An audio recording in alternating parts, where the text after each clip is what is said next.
Doc Weight Loss. We're going to talk a little bit about those dreaded weight loss plateaus. They happen to everybody. We'll talk about them, talk about what you can do about them. Stay tuned. We'll be right back.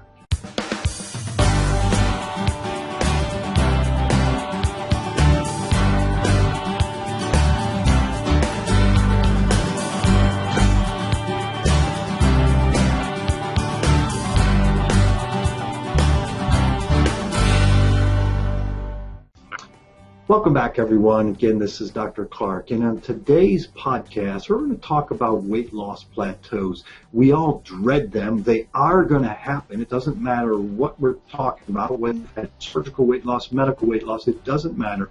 You're going to go through plateaus.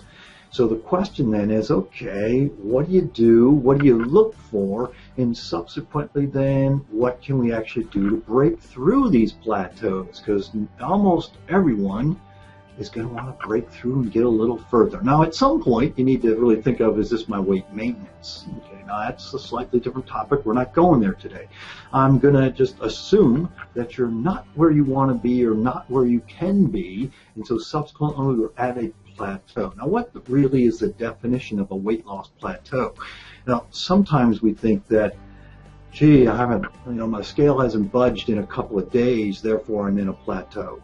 It's like, that's not really a plateau. Really, a weight loss plateau, any weight loss plan, is generally you've been kind of doing the right things, and your weight is kind of stuck for a few weeks, so it's probably a good 2 or 3 weeks that nothing has happened.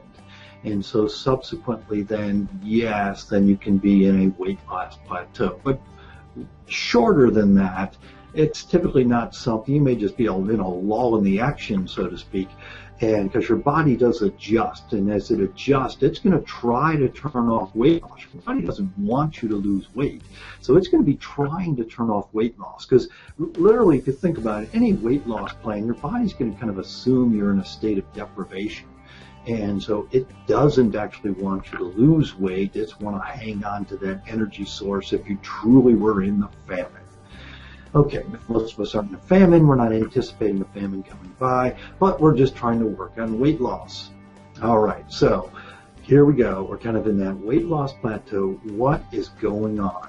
So what I encourage people to do is kind of look at some, I'm going to say, questions to ask themselves about certain things. And I'm going to give you this list of questions. Then we're going to talk about, okay, what are some of the solutions to this? So some real questions to answer. Kind of question one there is, have you actually cut your calories too low?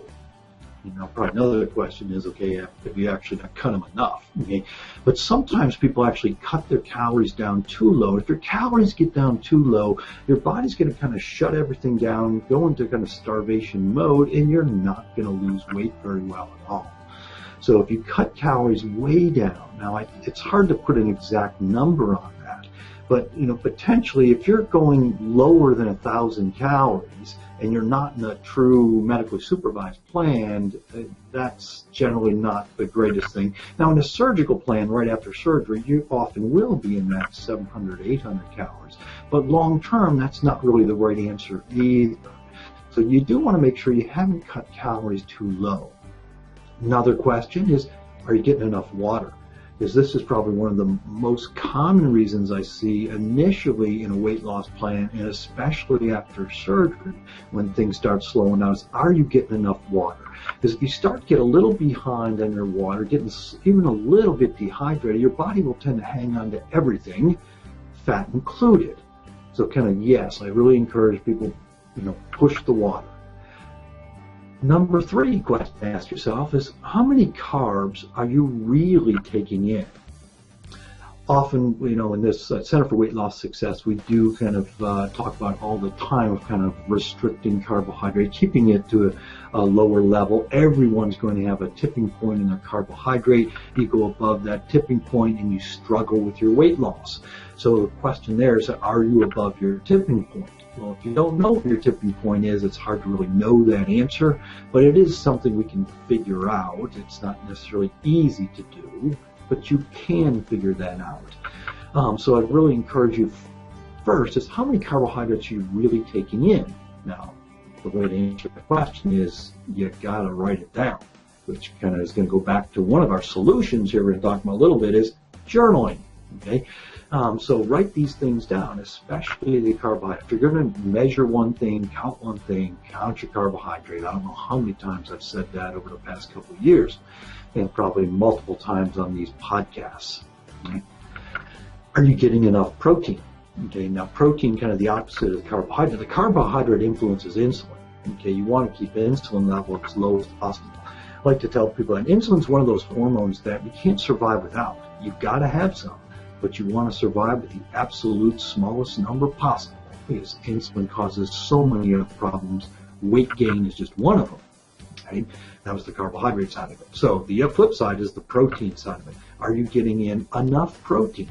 Because if you're not getting in enough protein, your body will preferentially break down lean body mass, slow your metabolism down. So sometimes it's just the point of, hey, you've got to bump that protein up, and subsequently then, all of a sudden I'm losing weight. Part of that is because protein manipulates other hormones too. Protein, it tends to be more satisfying, so we stay full for a longer period of time. But protein also increases growth hormone and glucagon. Glucagon is the opposite hormone of insulin.